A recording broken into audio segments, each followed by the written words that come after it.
Si tu es entrepreneur aujourd'hui et que tu t'es lancé à ton compte, c'est probablement parce que tu cherches plus de liberté, que ce soit en termes de flexibilité dans tes journées, comment les moduler, comment organiser ton temps, peut-être même où est-ce que tu as envie de travailler, pouvoir travailler aussi bien en France qu'à l'autre bout du monde, pouvoir générer aussi plus d'argent, pouvoir vivre de ta passion. Bref, autant de facteurs qui t'ont poussé à te lancer à ton compte et à monter ton entreprise. Pour autant, aujourd'hui, tes journées, elles ressemblent probablement à du 10h-17h. Tu travailles toute la journée, tu as du mal à entretenir tes relations, tu passes ton temps à répondre à tes clients, tu es un peu frustré parce que tu n'arrives pas à atteindre tes ambitions, tu es un peu frustré parce que tu n'arrives pas à te former. Et donc, quand tu vas te coucher le soir, que tu fais le bilan de ta semaine, de ton mois ou même de ton année, tu te rends compte qu'en fait, le mot qui ressort à chaque fois, c'est frustration. Frustration parce que j'ai pas atteint mes objectifs pro, frustration parce que j'ai pas assez de temps pour moi, frustration parce que je ne génère pas l'argent que je veux. Bref, frustration parce que les raisons pour lesquelles je me suis lancée dans l'entrepreneuriat ne sont absolument pas atteintes. Les raisons pour lesquelles j'accepte l'incertitude, j'accepte l'instabilité de l'entrepreneuriat ne sont absolument pas respectées en réalité. Évidemment, au-dessus de tout ça s'accumule toujours fatigue et épuisement. Et quelle frustration! Alors d'où vient ce surmenage? Qu'est-ce qu'il provoque? Pourquoi on en arrive là alors qu'on fait tout pour rechercher de la flexibilité, pour rechercher de la liberté? À quel moment est-ce qu'on se perd en chemin? Je t'explique tout ça dans cet épisode et surtout je t'explique comment ne plus tomber dans ce piège. Prête à faire de tes ambitions ta nouvelle réalité? Bienvenue sur Ambitieuse, le podcast des femmes entrepreneuses à la tête remplie de projets et à la volonté débordante. Je suis Hélène, coach mindset et entrepreneuse au projet toujours plus grand.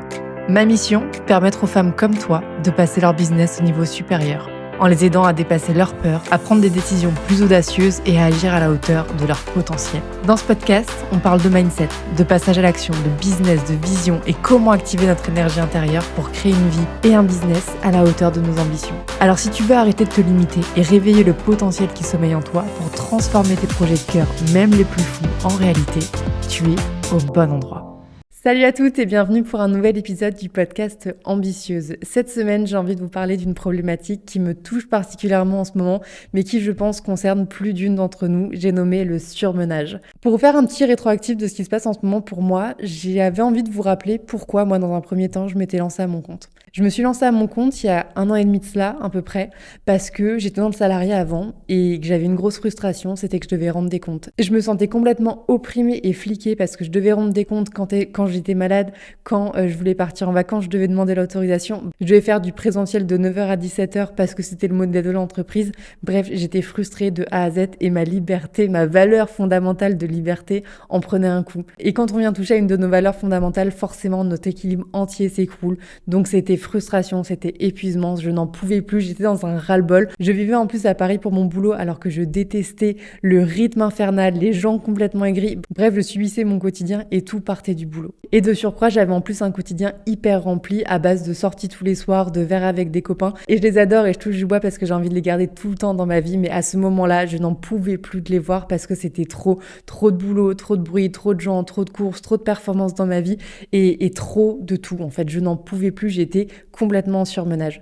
Et je vous parle de ça parce qu'aujourd'hui, c'est exactement ce sentiment-là que je ressens. Et je me dis, mais à quel moment je me suis perdue en chemin parce que je me suis lancée dans l'entrepreneuriat pour venir nourrir cette valeur liberté qui est fondamentale pour moi. Si j'ai choisi la valeur liberté à la stabilité d'un CDI, à la stabilité du salariat, c'est parce que cette valeur est primordiale. J'ai besoin de pouvoir organiser mes journées comme je le veux, sans rendre de compte à personne, de pouvoir bosser d'où je veux. Et c'est exactement pour cette raison principale, pour vivre selon un rythme qui me correspond, que je me suis dit l'entrepreneuriat est fait pour moi. La deuxième raison pour laquelle je me suis lancée là-dedans, c'est parce que j'avais envie de vivre de ma passion aussi. Je trouvais pas assez de sens dans ce que je faisais au quotidien, je trouvais pas assez d'humanité dans le métier que j'exerçais, je trouvais pas assez d'impact qui moi me correspondait. Et comme l'humain est essentiel pour moi, j'ai cherché à l'inclure d'autant plus dans mon métier, à faire de l'humain, de l'aide à l'autre, de faire de la transformation de l'autre mon quotidien et la raison pour laquelle je me réveille le matin. Et la troisième raison pour laquelle je me suis lancée à mon compte, c'était aussi, on va pas se le cacher, on va dire les choses telles quelles, c'était aussi que j'avais envie de faire plus de thunes.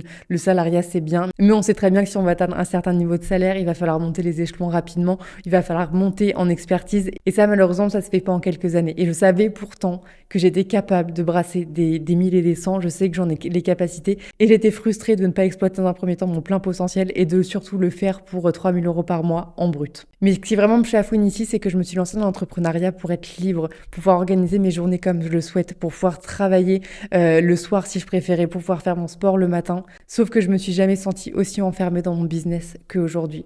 et je refuse que ça devienne ma normalité, je refuse que ce soit mon quotidien. Et je m'en suis rendu compte récemment, alors que ça fait 1 an et demi que je me suis lancée, parce que mon corps aujourd'hui est épuisé. Mon corps actuellement m'envoie des signaux à blinde pour me dire « Hélène, t'as trop tiré sur la corde. Hélène, je suis épuisée. Mon cerveau a du mal à se concentrer, mon corps entier a du mal à se focaliser sur une tâche, à trouver de l'énergie, à trouver de la motivation, de l'inspiration pour se mettre dans une tâche.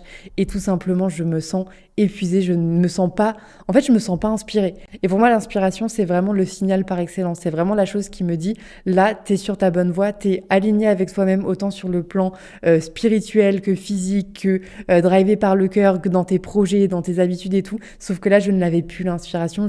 Je ne trouvais plus ma place moi-même dans mon propre business. J'arrivais à la fin de ma semaine, j'arrivais à la fin d'une journée en me disant, j'ai fait plein de trucs. Pour autant, toutes ces choses-là, aucune ne m'apporte de la satisfaction. J'ai couru dans tous les sens et déjà je déteste ça.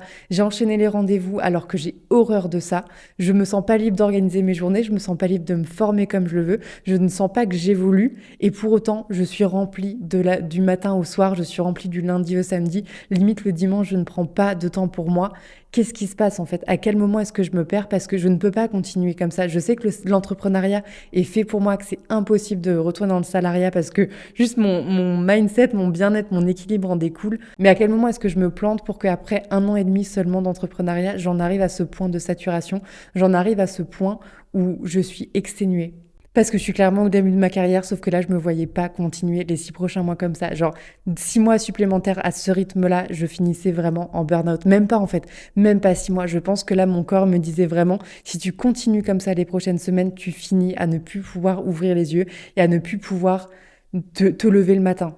Donc clairement, j'ai eu le plus gros des signaux, c'est que si je voulais continuer de vivre de ma passion, continuer de vivre à un rythme qui me correspondait, il allait falloir que je me remette au centre, que je me remette moi au centre de mon business, que j'arrête d'être le salarié de mon propre business. C'est exactement le sentiment que j'en avais il y a encore quelques jours, que j'ai encore actuellement aujourd'hui parce que je suis encore en train de chercher mes marques, mais c'est le sentiment que j'ai, c'est d'être salarié dans mon propre business. Alors vraiment, je me pose la question depuis une semaine, depuis que j'ai eu un coaching avec ma mentor, où je me dis mais qu'est-ce qui provoque ce surmenage? Qu'est-ce qui m'a amené après 1 an et demi à en arriver là, à me dire je suis au bout du rouleau et il faut que je change quelque chose parce que je me suis perdue dans mon business, je me suis perdue dans ma vie, je ne trouve plus la place dans mon quotidien, dans mon entreprise. Comment est-ce que je fais en sorte de me retrouver moi et de me remettre au centre? Pour moi, la première raison, c'est une logique business, pure et dure. C'est vraiment qu'on rentre dans l'entrepreneuriat en se disant j'ai envie de générer du CA. Comment est-ce que je génère du CA? En trouvant des clients. Et comment je trouve des clients? C'est qu'il faut que je charbonne. Il faut que je charbonne nuit et jour pour arriver à dégoter un maximum de clients. Plus je cumule les clients, plus j'aurai de chiffre d'affaires et donc plus je pourrai me verser un salaire. Et donc mon indépendance financière en découlera directement. Et donc mes objectifs entrepreneuriaux, à savoir ma recherche de liberté et le fait de générer du CA, sont directement satisfaits. Sauf que dans cette logique où on cherche absolument à rentrer un maximum de clients, on se dit qu'en fait il faut travailler des heures et des heures. Et donc on en vient à accumuler 10 à 12 heures de travail, voire plus pour certaines personnes au courant de sa journée. Sauf que cette logique, elle a 2 limites. La première, c'est que tu n'as que 24 heures dans une journée et qu'à un moment, tu vas atteindre ton plafond de verre. Tu es déjà en réalité toi-même en train de te mettre ton plafond de verre, en train de te dire, dans tous les cas, je ne pourrais pas accompagner plus de X clients par jour parce que même si je travaillais nuit et jour, 24 heures sur 24, 7 jours sur 7, tous les jours de l'année, tu ne pourrais pas accompagner plus d'un certain nombre de clients, tu ne pourrais pas atteindre plus d'un certain chiffre, d'un certain CA, même si tu augmentais tes prix, il y a un moment où tu te retrouverais bloqué sous ton plafond de verre. Donc, tu es littéralement en train de te mettre tes propres limites. Toi qui as envie de pousser ton salaire super loin, qui as envie de pousser ton business super loin, tu es littéralement en train de faire l'inverse et de te limiter pur et dur. La deuxième limite à cette logique, et je dirais que c'est même une erreur, c'est de se dire qu'en travaillant que sur ses clients, c'est comme ça qu'on va développer notre business. Notre business, en réalité, il se développe par la stratégie aussi. Tu peux accompagner tes clients toute ta vie, mais à un moment, il va falloir faire évoluer tes solutions. Il va falloir démarcher plus de personnes, il va falloir aller réseauter. Bref, il va falloir faire du business autrement que juste par de la satisfaction client et par de l'opérationnel. Parce que tu peux accompagner 15 personnes par jour, tu peux vendre X produits dans ton business tous les jours. À un moment, tu vas plafonner parce qu'il va falloir renouveler ton offre, il va falloir que tu changes de clientèle, il va falloir que tu changes ton produit, que tu le fasses évoluer. Bref, tu vas rencontrer un plafond de verre que tu ne pourras pas dépasser parce que tu n'auras pas le temps. Tu seras tellement focalisé à satisfaire ton client et tu n'auras tellement pas d'autres minutes à accorder à ton business qu'il va naturellement stagner parce que tu ne le feras pas évoluer d'un point de vue stratégique. Et continuer de faire évoluer ton business et sa stratégie, c'est la clé pour pérenniser ton business sur le long terme, pour qu'il soit viable et surtout pour qu'il ne fonce pas dans le mur, pour que tu n'aies pas à mettre la clé sous la porte d'ici quelques années. Parce que tu pourras travailler 15 heures, il y a un moment où ton cerveau, il va juste exploser. Un moment, il va juste en avoir marre, il va avoir besoin de se reposer, il va avoir besoin de faire autre chose. On a tous déjà vécu des moments où on travaille 4 heures sur une même tâche, où on va travailler par exemple 4 heures sur un carrousel Canva, où on va refaire sa stratégie de communication encore et encore et encore. Et laisse-moi te dire que c'est complètement contre-productif pour ton business parce que ce qui va le faire évoluer, c'est d'aller réseauter ailleurs, c'est de voyager, c'est de te faire inspirer pour faire évoluer ton offre, pour continuer de te former, pour continuer de faire évoluer ton produit et toucher là d'autant plus de personnes.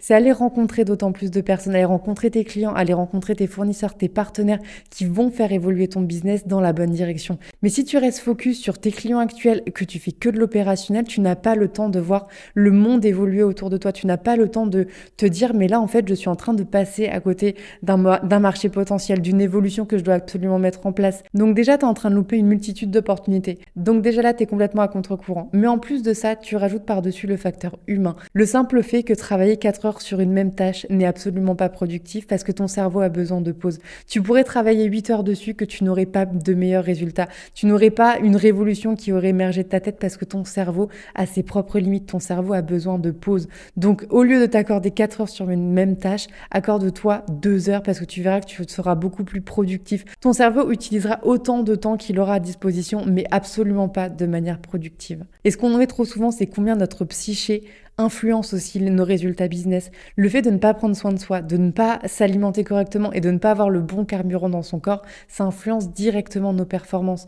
Donc si tu ne prends pas soin de toi, tu ne vas pas non plus perdurer. Parce que tu peux dormir 3 heures par nuit, je suis pas sûre que dans 6 mois tu sois encore là à produire des choses hyper inspirantes sur les réseaux, à pouvoir accompagner comme tu le souhaites tes clients ou à développer un produit encore plus innovant que ce que tu avais fait aujourd'hui. Parce que pour être productif, tu as besoin de te reposer, tu as besoin de te respecter, de respecter tes besoins, de respecter tes besoins physiologiques, mais aussi tes besoins relationnels, de prendre du temps pour toi, de prendre soin de ton corps. Bref, ce sont autant de facteurs qui influencent la réussite de ton business aujourd'hui. Mais que si tu ne respectes pas, t'emmènes directement dans le surmenage. Et personnellement, c'est exactement ce qui m'est arrivé depuis le début d'année. J'avais fait de prendre soin de moi une option limite dans mes journées. Je n'allais plus assez au sport, je ne m'aérais plus. J'avais 3000 pas au compteur à la fin de ma journée. Je grignotais beaucoup plus, je mangeais beaucoup moins sainement que je pouvais manger à une période. Bref, j'en étais venue à complètement délaisser mon corps. Et mon corps m'a dit stop, mon corps me l'a fait payer. Et il m'a clairement dit, si tu continues de mal t'alimenter, si tu continues de me donner du mauvais carburant, de ne pas faire assez de place dans ta tête,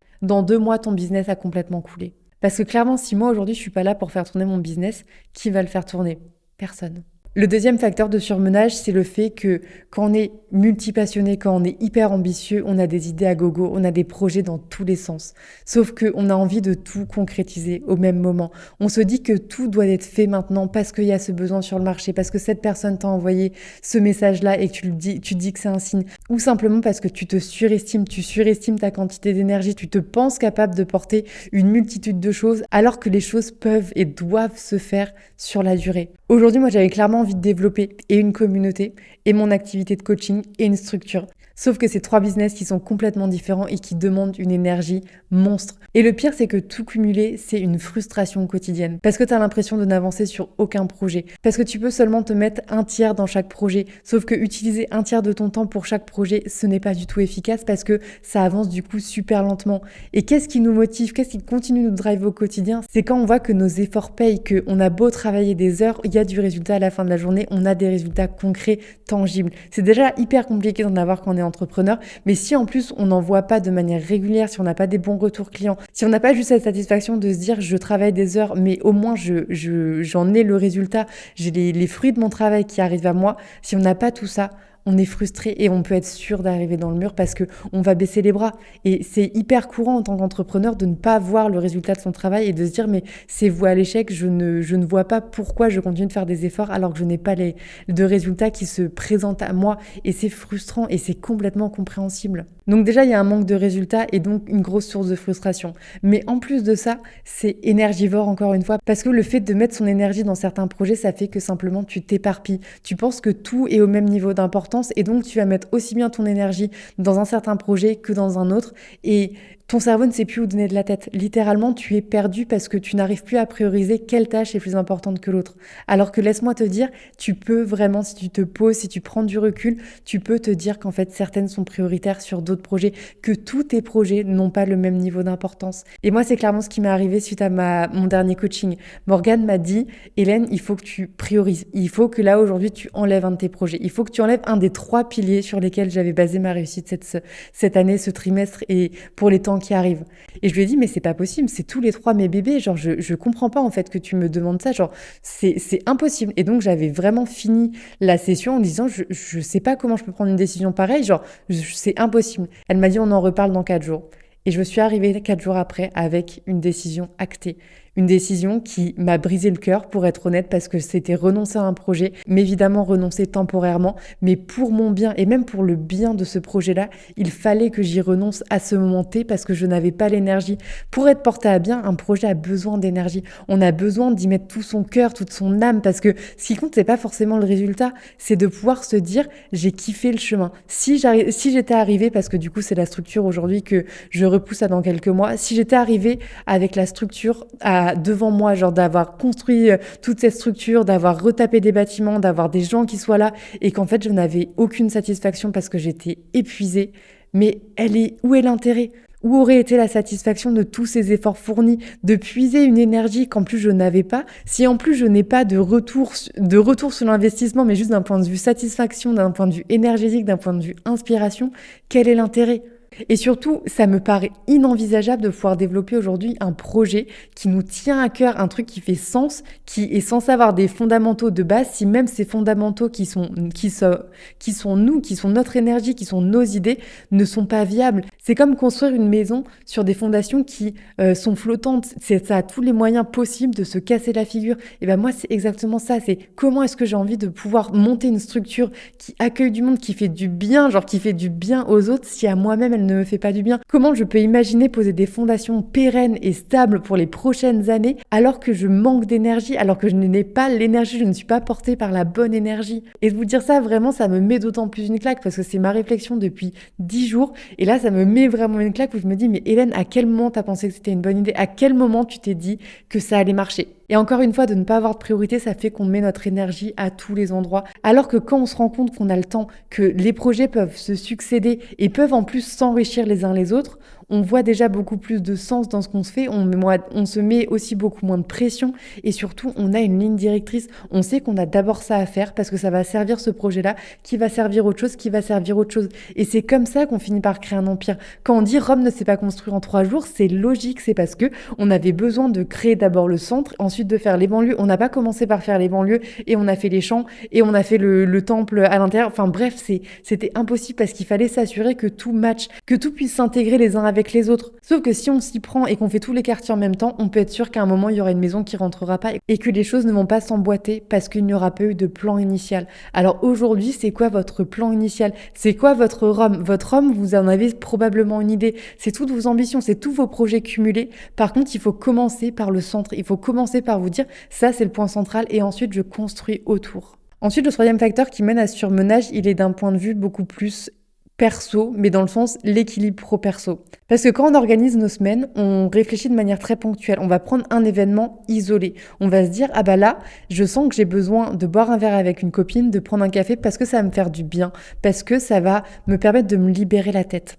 Et effectivement, si tu prends ce café très ponctuellement avec une copine, ça va te libérer la tête. Sauf que quand tu cumules plusieurs cafés avec plusieurs copines dans la semaine, en fait, ça te crée de la charge mentale. Parce que tu vas devoir courir déjà d'un café à l'autre et d'une copine à l'autre. Parce que tu ne vas pas pouvoir allouer aussi ce temps à ton travail et ça va te frustrer. Parce que quand on cumule le café avec en plus tes séances de sport et en plus la journée de travail et en plus le couple que tu dois entretenir et en plus ci et en plus ça et en plus prendre soin de toi et t'accorder du temps juste pour toi, juste pour lire ou juste pour te former, ça te fait que cet ensemble de choses que tu pensais positives ou ces ensembles de choses où tu te disais je vais avoir des résultats concrets sur mon bien-être parce que ça va me faire du bien, ça donne un amas de choses négatives. Parce que tout cumulé, ça crée de la charge mentale, ça crée du stress, ça crée de l'oppression, ça crée finalement quelque chose qui ne te fait pas du bien. Alors plutôt que de prendre les choses ponctuellement, demande-toi quelles sont Quel est le temps pour moi dont j'ai besoin, mais vraiment de lecture, de prendre un bain, de pouvoir juste aller me balader,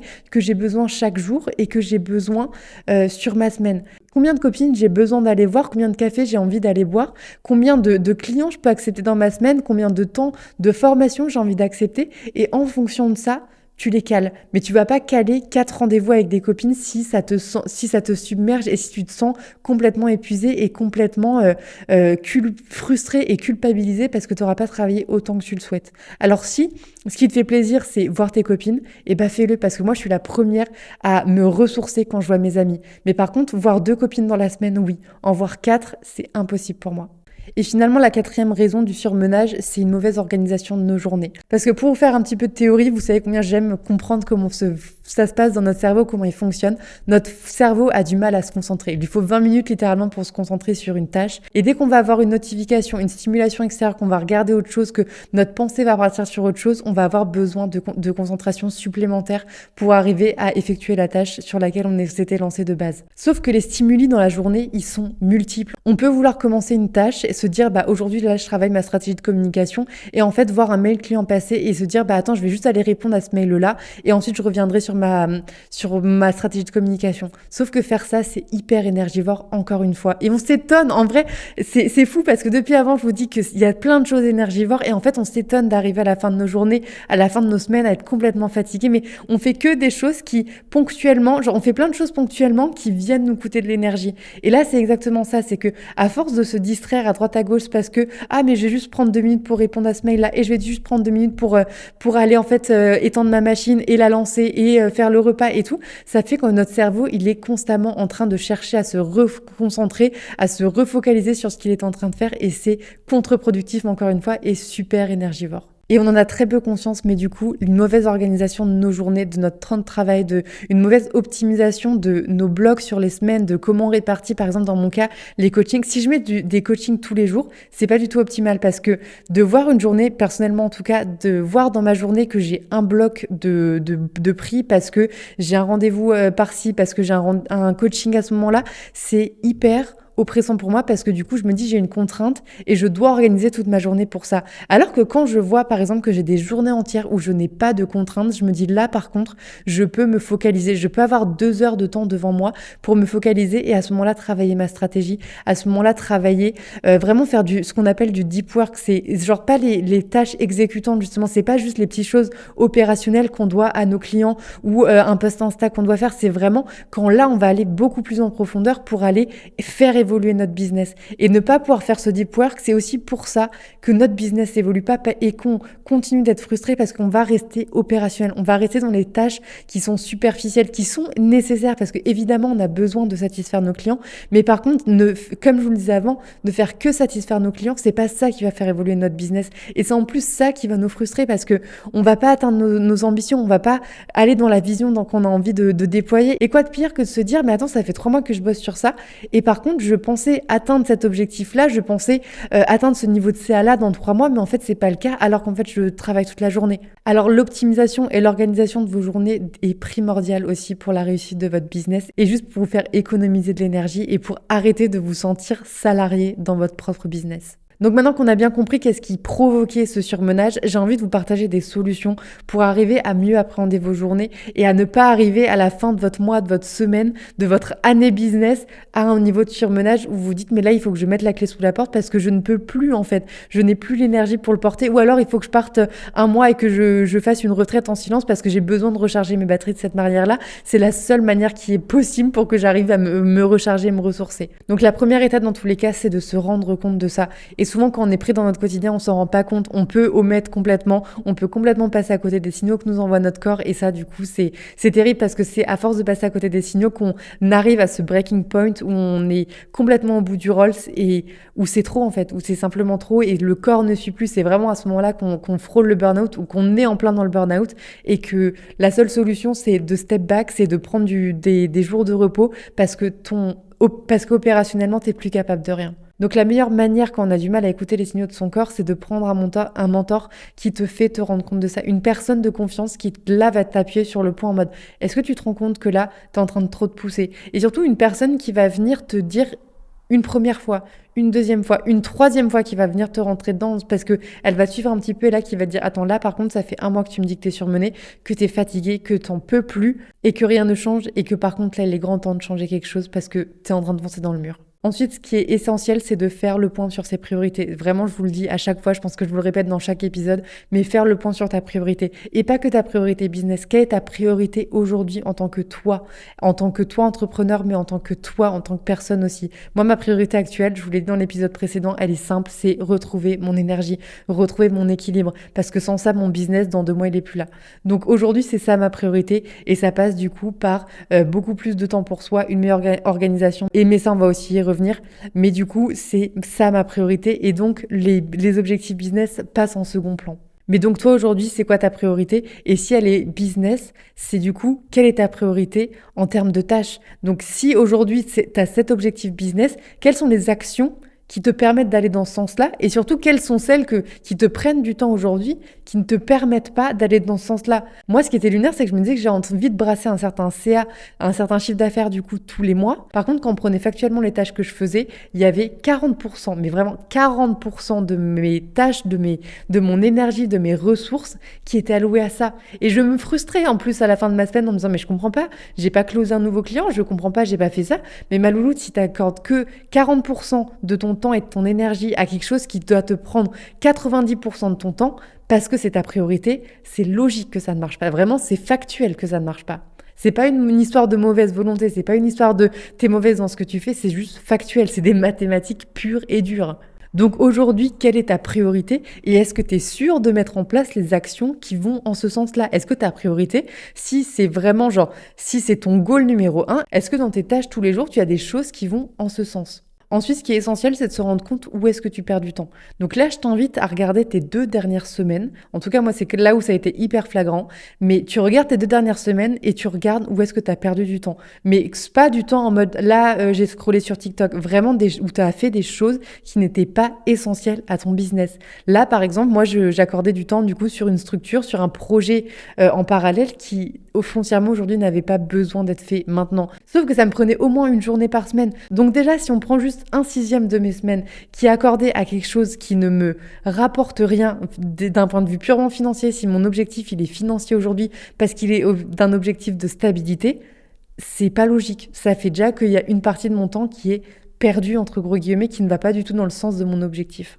Donc je t'invite à vraiment prendre toutes tes semaines, mais que ce soit vraiment du matin, quand tu te réveilles au soir, c'est qu'est-ce qui ne va pas dans le sens là, déjà d'un point de vue de tes tâches professionnelles, mais ensuite de tes tâches personnelles aussi. Si tu te sens fatigué, mais par contre que tu dors 3 heures par nuit, je pense qu'il y a un petit problème aussi dans le calcul de tes heures de sommeil. Donc vraiment, rends-toi compte d'où c'est que tu perds de ton énergie, de ton temps, de tes ressources et comment tu peux faire en sorte d'enlever toutes ces choses qui te coûtent toi-même, à toi, à ta personne, à ton temps business, à tes relations, bref, à tout. Et finalement, tu vas poser à plat tout ce qui est nécessaire pour toi pour avoir une semaine parfaite, pour avoir une semaine où tu te respectes toi en termes de personne, en termes biologiques, en termes de sommeil, de prendre soin de toi, de ton alimentation et tout, mais aussi en termes de business. Parce que personnellement, du coup, je me suis rendu compte que ce qui me manquait, c'était grave la formation. J'avais envie de me former pour évoluer en coaching, par contre, j'avais 0 heure dans ma semaine qui était dédiée à la formation, alors que ça devrait me prendre au moins 1 heure tous les jours. Parce que c'est au moins 1 heure de lecture, au moins 1 heure à regarder des vidéos pour continuer de me former.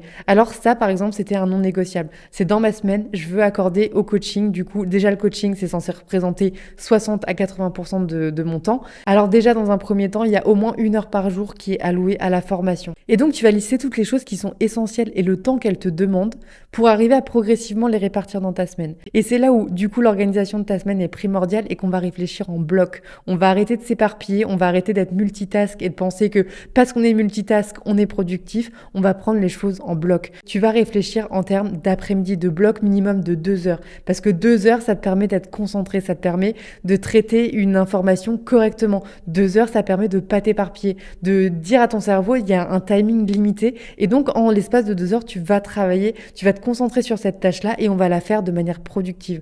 Personnellement, je réfléchis en bloc de demi-journée et je sais que personnellement, mes coachings me prennent X demi-journées dans la semaine et donc je vais répartir mes demi-journées de coaching tout au long de ma semaine. Par contre, je sais aussi que j'ai absolument besoin d'une journée entière pour faire du deep work et pour être vraiment focalisée sur ma stratégie, une journée où j'ai aucun rendez-vous. Et donc ça, c'est toutes les semaines, ça va être mon nouveau rythme, c'est que le mardi, c'est du deep work et je n'accepte aucun autre rendez-vous. Il n'y a pas de rendez-vous client, il n'y a pas de rendez-vous pour une formation, il n'y a pas d'appel pour je ne sais quoi, c'est que une journée pour moi où j'ai liberté de pouvoir être dans mon flow, aucune contrainte de je dois voir ci, je dois voir ça, non, je réfléchis en fonction de moi, de mon flow de pensée, et si j'ai envie de prendre ma pause à 14h parce que j'étais dans mon flow, et ben je la prends à 14h et ça n'impacte personne parce que je n'ai aucune contrainte. Et là, l'idée, c'est vraiment pas de te focaliser que sur ton pro, c'est aussi de le faire pour ton perso. Combien de temps ça te prend d'aller voir tes copines par semaine? Combien de café tu as besoin? Et donc, combien de temps est-ce que ça te prend? Personnellement, j'ai besoin d'avoir le temps vraiment perso de voir 2 copines, donc 2 cafés dans la semaine. Et bah ok, je sais que je le cale, par exemple, le vendredi en fin de semaine, parce que je sais qu'à ce moment-là, mon cerveau, il est cuit, et je le cale peut-être le mercredi. Mais donc, je répartis en fonction de mon rythme, aussi bien pro que perso, pour vraiment satisfaire tous mes besoins professionnels et mes besoins personnels, mes besoins biologiques, mes besoins émotionnels, mes besoins d'accomplissement aussi d'un point de vue cérébral du coup. Bref, je fais vraiment le tour de tout pour que quand j'ai une contrainte qui arrive, une copine qui me dit « Ah, on se voit quand ?» ou un client qui me dit « Quand est-ce qu'on peut prendre rendez-vous ?» Je sais quand est-ce que je le cale pour que ça respecte mon propre rythme. Et c'est comme ça qu'on reprend son rythme sur sa semaine. C'est comme ça qu'on en vient à de nouveau se respecter soi. Et donc, on n'est plus salarié de son propre business parce qu'on reprend les rênes sur son temps, on reprend les rênes sur sa flexibilité, sur l'organisation de ses journées, de ses semaines. C'est comme ça qu'on reprend le pouvoir sur son entreprise. Alors évidemment, l'idée, c'est pas de vous enfermer, garder un minimum de flexibilité en fonction de votre besoin. Mais personnellement, c'est en m'assurant de cette logique tous les jours, toutes les semaines, en me bloquant des timings, que j'arrive à assurer ma valeur liberté. Alors faites en fonction de vous, en fonction de votre degré de liberté. Si c'est juste des fois vous avez besoin de savoir que le matin en fait c'est ça votre rythme et que après le reste de votre journée vous l'organisez comme vous voulez parce que ça vous va, c'est comme ça que vous vous respectez, que vous avez le sentiment de vous respecter, alors c'est ok. Mais juste trouvez votre rythme, arrivez à vraiment comprendre, c'est ça la clé, c'est comprenez à quel moment est-ce que vous vous respectez et à quel moment vous ne vous respectez pas et faites en sorte de toujours aller dans le sens du respect de vous parce que ce sera la clé de la réussite de votre business sur le long terme. Et gardez toujours en tête que la réussite de votre business, dans tous les cas, elle dépend de vous. Alors quand vous vous sentez bien dans votre tête, quand vous vous sentez bien dans votre cœur, quand vous sentez que vous avez de l'énergie, c'est là que tout va changer. Mais à partir du moment où vous ne vous respectez pas, vous ne pouvez pas attendre de votre business qui carbure. Donc si votre business ne carbure pas aujourd'hui, avant de vouloir retravailler toute votre stratégie et de vouloir absolument vous dire c'est parce que j'ai une mauvaise stratégie de communication, c'est parce que je suis pas assez compétent, est-ce que d'abord tu te respectes ? Parce qu'en passant toi comme priorité, ton rythme, tes essentiels, tes non négociables, forcément, ça ne peut que découler positivement sur ton activité. Bref, je pense que le message a été compris. Le surmenage, c'est simplement dû au fait que tu ne te passes pas en priorité. Alors j'espère vraiment que tu vas faire de cette semaine qui arrive un exemple, que tu vas commencer là, à la fin de cet épisode, par te poser et te dire qu'est-ce qui marche, qu'est-ce qui ne marche pas dans mon activité aujourd'hui, dans la répartition et la gestion de mon temps, pour voir comment est-ce que tu peux faire en sorte de te respecter encore plus. Et si tu as besoin de quelqu'un pour te faire ouvrir les yeux, si tu as besoin de prendre du recul, tu sais évidemment qu'on peut en discuter ensemble. Je suis disponible sur Instagram. Je serais ravie de pouvoir en discuter ensemble et de pouvoir t'apporter des clés pour que tu reprennes le contrôle sur ton entreprise, sur ton quotidien et que ton activité ne devienne plus une source de pression, de stress, mais que tu puisses vraiment trouver toute la liberté que tu recherchais au moment où tu t'es lancé dans l'entrepreneuriat parce que c'est ça qui est le plus important. Donc je te souhaite vraiment une belle semaine, j'espère que cet épisode t'aura aidé et je te dis à la semaine prochaine. On arrive à la fin de cet épisode, merci d'avoir passé ce moment avec moi. J'espère que cet épisode t'a apporté de l'énergie, un déclic ou t'a donné envie d'aller plus loin dans tes projets. Si c'est le cas, je t'invite à mettre 5 étoiles sur ta plateforme d'écoute, de laisser un commentaire ou à partager l'épisode autour de toi. Et si ce que j'ai partagé aujourd'hui résonne particulièrement avec ce que tu traverses, tu peux aussi m'écrire sur Instagram. Je serai ravie d'échanger avec toi et d'aller plus en profondeur sur ta situation. Je te mets le lien dans la description. En attendant, continue de croire en toi et en tes rêves et on se retrouve la semaine prochaine dans un nouvel épisode d'Ambitieuse.